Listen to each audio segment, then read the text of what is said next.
Hello everyone. I hope आपकी vacations अच्छी जा रही होगी। दिवाली हो चुकी है, दिवाली अच्छे ने सेलिब्रेट भी की होगी। बट अब है टाइम वापस से पढ़ाई पे ध्यान देने का। आपके हाफ ईयरली एग्ज़ाम जा चुके हैं। 10th क्लास के बोर्ड एग्ज़ाम्स आने वाले हैं, उसके लिए प्री बोर्ड्स भी आने वाले हैं। और आपने रिजल्ट भी देख लिया होगा अपना। Not up to the mark might be, और बहुत के साथ अच्छा भी होगा। जिनके लिए अच्छे मार्क्स है it's very good.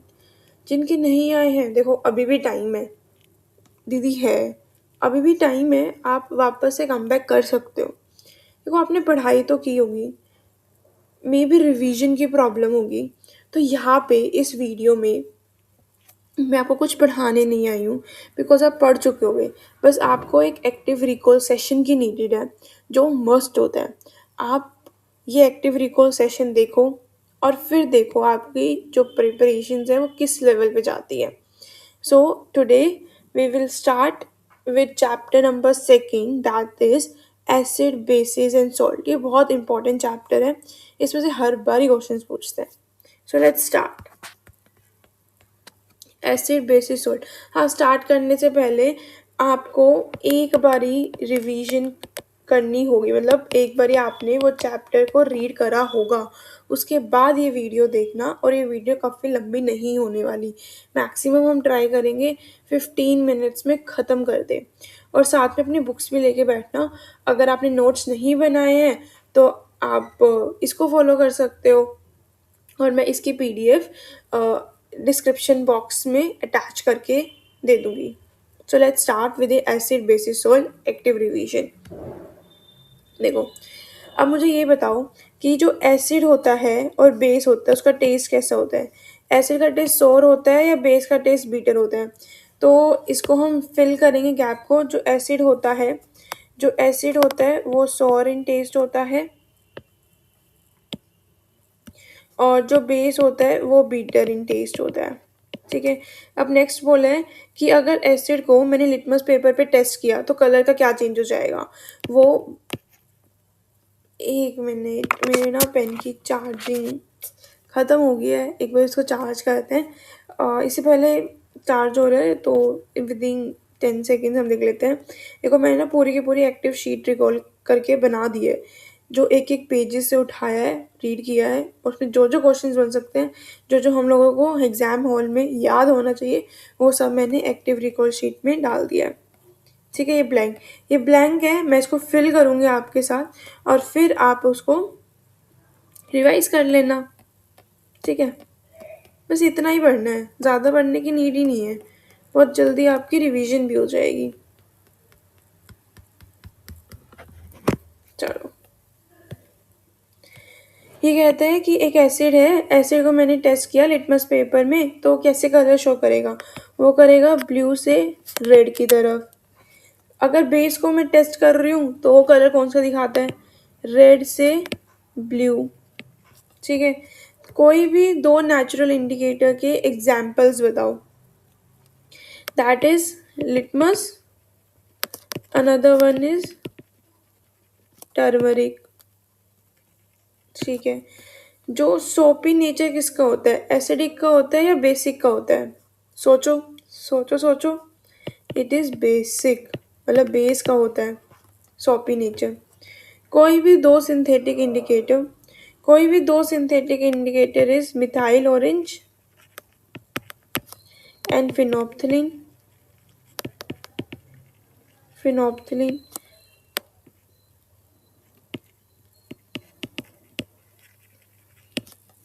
Litmus solution कौन से मटेरियल से एक्सट्रैक्ट हुआ हुआ है, लाइकेन।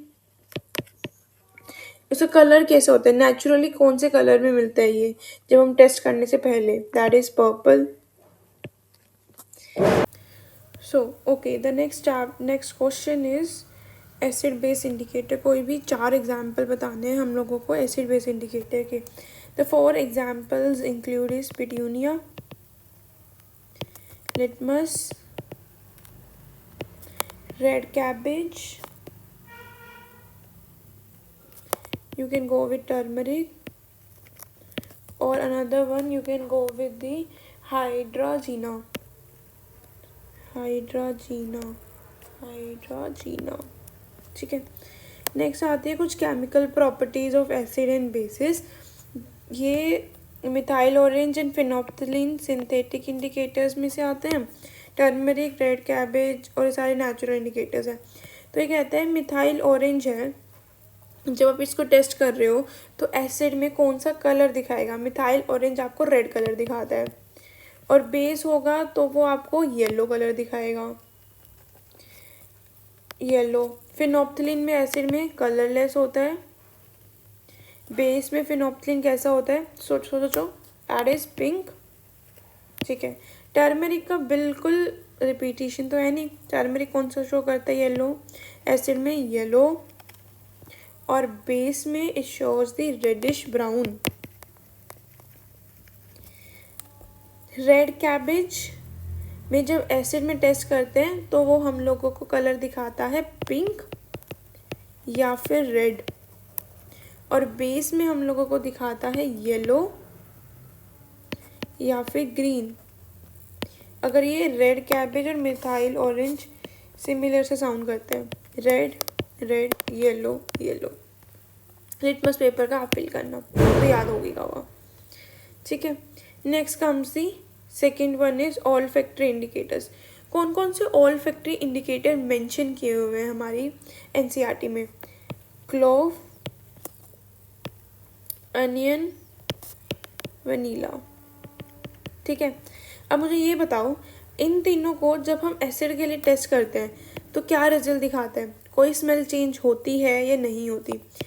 एसिड में तो कोई भी चेंज नहीं होता, जैसे स्मेल है वैसी ही आती है। बट अगर हम बेस के लिए टेस्ट करते हैं इन लोगों को, इनको यूज़ करके, तो वो इसकी जो स्मेल हो जाती है वो वाइप ऑफ हो जाती है, वाइप ऑफ। ठीक है, ये चली जाती है। नेक्स्ट थर्ड इज, जब भी एसिड और बेस मेटल के साथ रिएक्ट करते हैं तो क्या शो करता है? ये शो करता है एक सॉल्ट बनता है और हाइड्रोजन गैस का रिलीज होता है। ठीक है, फॉर एग्जाम्पल जैसे NaOH है, जिंक है, ये क्या है? इसका केमिकल फॉर्मूला बताओ। इसका केमिकल फॉर्मूला है sodium zincate, chemical name sorry, और हमारे साथ हाइड्रोजन गैस का रिलीज आउट होना। ठीक है, नेक्स्ट है, जब मेरे पास मेटल कार्बोनेट या फिर मेटल हाइड्रोजन कार्बोनेट रिएक्ट करते हैं एसिड के साथ तो क्या प्रोडक्ट्स बनते हैं? इसके हमारे सोल्ट बनेगा, CO2 गैस हो रिलीज होती है, एंड H2O बनता है। ठीक है, फिर एग्जाम्पल की फॉर्म में लिखा हुआ है कि ये सोडियम कार्बोनेट है, एसिड के साथ रिएक्ट कर रहा है तो वो सोल्ट बना दिया, सोडियम क्लोराइड, वाटर रिलीज हो गई और CO2 रिलीज हो गया। Done. Then next comes the lime water का केमिकल फॉर्मूला क्या होता है? आप मुझे इसका आंसर कमेंट सेक्शन में दोगे, फिफ्थ वाले का कमेंट सेक्शन में आप मुझे इसका आंसर दोगे। इसका आपको केमिकल फॉर्मूला भी बताना है, उसका दूसरा नेम क्या होता है ये बताना है, क्या ये एसिड होता है बेस होता है ये बताना है। चलो अनदर नेम तो आई एम टेलिंग यू, उसका अनदर नेम होता है स्लेक्ट लाइम, स्लेक्ट लाइम। अब तो फॉर्मूला आप मुझे बता ही सकते हो कमेंट सेक्शन में। Then comes the lime water हो गया और CO2 रिएक्ट कर रहा है तो क्या प्रोडक्ट बना रहा है? Calcium carbonate. ठीक है, अब कौन कौन से डिफरेंट फॉर्म्स हैं कैल्शियम कार्बोनेट के? लाइमस्टोन, मार्बल, चॉक, लिखना है ये।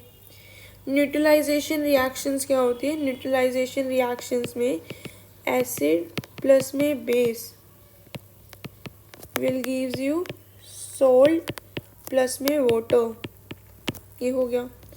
नेक्स्ट काम है कॉपर ऑक्साइड है, जब डाइल्यूट HCl के उसको रिएक्ट करवाते हैं तो हम लोग कॉपर क्लोराइड बन जाती है और ये H2O बन जाती है।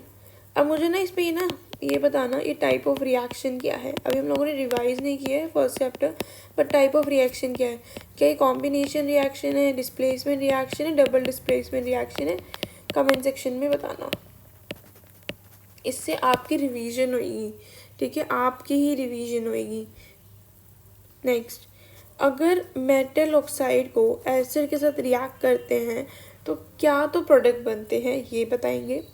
इन्होंने बोला है कि भाई अच्छा मेटल ऑक्साइड और एसिड रिएक्ट करके सोल्ट बनता है और साथ में वाटर बनता है, और जो मेटल ऑक्साइड होता है वो रिएक्ट करता है has a basic oxide. This is the right answer. Next, ऐसे इन्होंने बोला है अगर नॉन मेटेलिक ऑक्साइड है, जब वो बेस के साथ रिएक्ट करवा रहा है तो प्रोडक्ट क्या बनता है, तो हमारे पास सोल्ट बनेगा और वाटर बनेगा। और नॉन मेटेलिक ऑक्साइड इस तरह किसकी तरह बिहेव करते हैं, वो बिहेव करते हैं एसिडिक ऑक्साइड की तरह। Then next comes the 10th question, जब बेस को डिजोल्व करते हैं वाटर में तो वो क्या रिलीज करते हैं, OH नेगेटिव आयंस। इसको अगर हम तोड़े तो क्या बनेगा, Na positive NOH negative. Next, base generate क्या कौन से आयन जनरेट करते हैं, H पॉजिटिव आयन जनरेट करेंगे या OH नेगेटिव आयन जनरेट करेंगे, they will generate OH negative ions. वो बेस जो सोल्यूबल होते हैं वाटर में is known as what, they are known as alkalis. क्या सारे के सारे बेसिस डिजोल्व हो जाते हैं वाटर में, no, the answer is no. Next, ये बताओ एक प्रॉपर्टी मेंशन्ड है, वो पर्टिकुलर मटेरियल सोपी होता है टच करने में, कोरेसिव भी होता है, तो किसकी प्रॉपर्टी कह रहा है, ये एसिड की प्रॉपर्टी है, बेस की प्रॉपर्टी है, बेस की प्रॉपर्टी है। और साथ में इसका टेस्ट कैसा होता है, टेस्ट इज बीटर। ठीक है, नेक्स्ट क्वेश्चन है 11th, जब एसिड और बेसिस को डिसॉल्व करते हैं वाटर में तो कैसी रिएक्शंस होती है, एक्सोथर्मिक रिएक्शन होती है। नेक्स्ट कम्स दी, कितना स्ट्रॉन्ग हमारा एसिड है, कितना स्ट्रॉन्ग हमारा बेस है, वो चेक करने के लिए हमारे पास एक स्केल होता है, उस स्केल का नाम क्या होता है, pH स्केल। क्या रेंज होती है उस pH स्केल की, 0 to 14। ये याद रखना, 1 to 14 का स्केल नहीं होता, 0 to 14 होती है। ठीक है, इसमें से भी 7, 0 and 14, 7 वाला न्यूट्रल होता है, 14 वाला सोचो बेस, 0 वाला एसिडिक। अब इसने बोला कि क्या रिलेशन है H पॉजिटिव आयन के कॉन्सेंट्रेशन का और pH वैल्यू का, दैट इज अगर H पॉजिटिव आयन की कॉन्सेंट्रेशन इंक्रीज हो रही है तो pH वैल्यू इंक्रीज होएगी डिक्रीज होएगी, जैसे जैसे H पॉजिटिव कॉन्सेंट्रेशन इंक्रीज होएगी pH वैल्यू कम होगी। अगर pH वैल्यू कम है दैट मीन्स ये इनडायरेक्टली प्रोपोर्शनल है, मतलब H positive ion concentration is inversely proportional to pH की वैल्यू। ओके, ये क्वेश्चन है 3 है, ABC, ये कोई भी सॉल्यूशन है, एसिडिक कौन सा होगा इसमें से, एसिडिक होगा A, बेस कौन सा होगा, बेसिक मतलब एसिडिक, बेसिक कौन सा होगा C, न्यूट्रल क्या होगा B, बेसिक C होगा, न्यूट्रल B होगा। ओके, देन आते हैं pH ऑफ सर्टेन मटेरियल, जो हम लोगों को लाइफ टाइम में याद रखना चाहिए, ये तो आपको याद होना ही होना चाहिए। गैस्ट्रिक जूसेस का जो pH होता है वो 1.2 होता है, 2.2 होता है, सोचो दैट इज 1.2। लेमन जूस का 2.2, प्योर वाटर एंड ब्लड का 7.4, मिल्क ऑफ मैग्नीशिया का pH 10।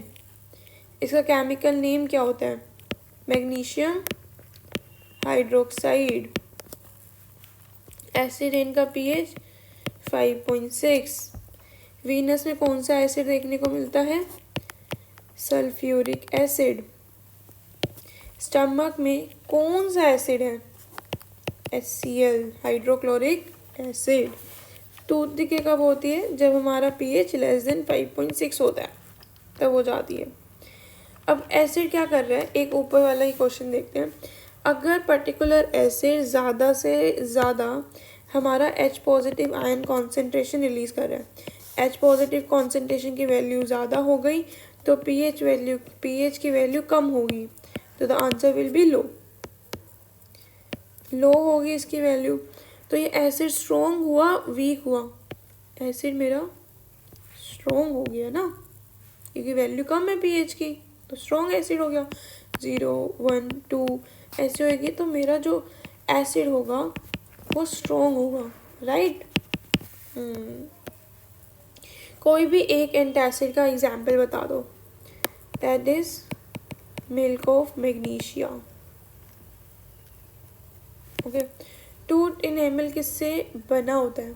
सोचो, जो आपका टूथ इनेमल होता है वो किससे बना होता है? इसका आंसर आप मुझे बताओगे। ये बहुत इजी है, कैल्शियम समथिंग कुछ होता है। अब मैं पूरा नेम नहीं बता रही, calcium something, try to recall it. अब जो टूथपेस्ट होता है वो बेसिक होगा या एसिडिक होगा? ये भी मुझे आप बताओगे, ठीक है। नेक्स्ट कम्स दी विनेगर। विनेगर में कौन सा एसिड होता है? विनेगर में मेरे पास एसिटिक एसिड हो गया, ऑरेंज में मेरे पास सिट्रिक हो गया, टैमरिन में टार्टारिक एसिड, टमाटो में ऑक्सैलिक, सोर मिल्क में लैक्टिक एसिड, लेमन में सिट्रिक, राइट। एंड स्ट्रिंग में और नीटल स्ट्रिंग में, दोनों में सेम एसिड होता है। सोचो, methanoic acid, right, methanoic acid, ठीक है। Next comes is acid base है, वो स्ट्रॉन्ग भी हो सकता है, वीक भी हो सकता है। इससे हम ये जानते हैं कि भाई सोल्ट कैसा होएगा। अगर स्ट्रॉन्ग ही एसिड है, स्ट्रॉन्ग ही बेस है, तो हमारा जो सोल्ट होगा वो न्यूट्रल होगा। अब मेरे पास एसिड तो वीक है, बेस मेरे पास स्ट्रॉन्ग है, तो सोल्ट कैसा होगा? बेसिक। एसिड स्ट्रॉन्ग है, बेस वीक है, तो सोल्ट होगा एसिडिक, ठीक है। अब जो रॉक सोल्ट होते हैं उसका कभी कभी ना हम लोगों को कलर अलग दिखता है, रेडिश सा दिखता है। वो क्यों दिखता है? क्योंकि बहुत सारी इम्प्योरिटीज़ प्रेजेंट होती है, इसीलिए। अब ये बहुत इंपॉर्टेंट सेशन है। Kind of chemicals from NaCl से बहुत सारे टाइप ऑफ केमिकल्स बनाते हैं। इसमें हम लोगों को ये जानना है कौन सा पर्टिकुलर सोल्ट का फॉर्मूला क्या होता है, केमिकल नेम क्या होता है और कैसे बनता है। ये रिएक्शंस बता दीजिए। The first one is NaOH को बनाने के लिए क्लोर एल्कलाई प्रोसेस बोलते हैं। ये कैसे बनता है? हमारे पास 2 NaCl आया, वाटर आया, तो NaOH क्लोरीन और हाइड्रोजन गैस रिलीज़ कर दी, ठीक है। तो ये जो बन जाता है उसको हम NaOH डालते हैं। ये बात, इसको ना हम लोगों को इलेक्ट्रिसिटी से पास करवाना पड़ेगा, इसीलिए इसको ब्राइन सॉल्यूशन बोलते हैं। ब्राइन सॉल्यूशन क्या होता है? जब इलेक्ट्रिसिटी को पास किया एक्वस सॉल्यूशन ऑफ NaCl से, तो उसको हम बोलते हैं कि क्लोर एल्कलाई सॉल्यूशन है, ठीक है। नेक्स्ट, ब्लीचिंग पाउडर का फॉर्मूला सिंपल बताओ। ब्लीचिंग पाउडर का फॉर्मूला कैल्शियम ऑक्सीक्लोराइड। ये कैसे बनते हैं? जो क्लोरीन गैस है जो इस सॉल्यूशन से मिली थी हम लोगों को, जब हम लोग NaOH प्रिपेयर कर रहे थे, उसको लिया हम लोगों ने, कैल्शियम हाइड्रोक्साइड के साथ हम लोगों ने रिएक्शन करवाया। इसका नेम क्या है दूसरा? स्लेक्ट-लाइम। अब मैं साथ में ना क्विक-लाइम का फॉर्मूला भी बताना, ठीक है। फॉर्मूला हो गया, फिर क्या बनाएगी? Calcium oxychloride. इसको ही हम लोगों ने ब्लीचिंग पाउडर बोला है, ठीक है। इसके यूजेस क्या है? टेक्सटाइल इंडस्ट्रीज़ में यूज़ हो रहा है, हमारी ड्रिंकिंग वाटर में यूज़ कर रहे हैं ताकि हमारे जर्म्स किल हो जाए, ठीक है। बस ये। नेक्स्ट कम्स दी बेकिंग सोडा। बेकिंग सोडा का फॉर्मूला होता है, chemical formula is sodium hydrogen carbonate. क्या ये एसिड होता है, बेस होता है? ये बेस होता है। क्या ये कॉरेसिव होता है? नहीं, ये कॉरेसिव नहीं होता। फिर उन्होंने रिएक्शन दी, NaCl, water, carbon dioxide, ammonia जो रिएक्ट करते हैं, तो फाइनली हम लोगों को सोडियम हाइड्रोजन कार्बोनेट दे देंगे, बेकिंग सोडा। यूजेस क्या है? पकोड़ेज में यूज़ होता है ताकि हमारे क्रिस्पी फ्लफ़ी हो जाए। सोडा फायर एक्सटिंग्विशर्स में यूज़ होता है। नेक्स्ट कम्स दी वॉशिंग सोडा। वॉशिंग सोडा का फॉर्मूला बताओ। That is Na2CO3 dot how many water of crystallization 10 H2O। ये एसिड होएगा, बेसिक होएगा, बेसिक नेचर का होएगा ऑब्वियस। यूजेस ग्लास में, सोप की फॉर्मेशन में, पेपर इंडस्ट्रीज में काम आता है। बोरेक्स कंपाउंड, बोरेक्स होते हैं सोडियम से बने हुए कंपाउंड्स होते हैं और ये हेल्प करता है हार्डनेस ऑफ वाटर को रिमूव करने के लिए। ठीक है। Next comes the gypsum. Gypsum का formula calcium sulphate dot 2H2O, ये इसका फॉर्मूला होता है। प्लास्टर ऑफ पेरिस बनाना है तो क्या करना होता है, जो जिप्सम का फॉर्मूला होता है, जो जिप्सम का फॉर्मूला कह रही हूँ, जिप्सम का जो फॉर्मूला होता है वो क्या होता है, कैल्शियम सल्फेट डॉट 2H2O।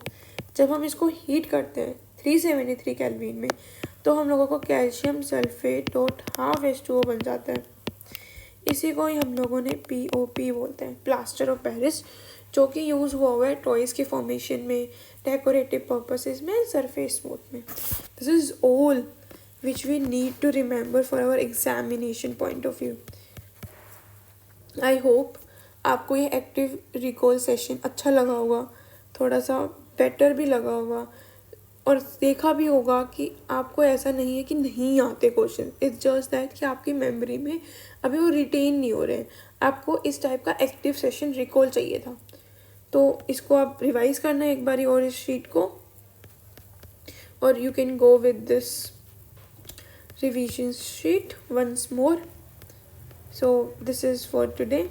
और जहाँ जहाँ मैंने बोला है कमेंट सेक्शन में, please do the comment on particular questions को लिखो पर्टिकुलर कमेंट सेक्शन में। Thank you, take care, bye bye.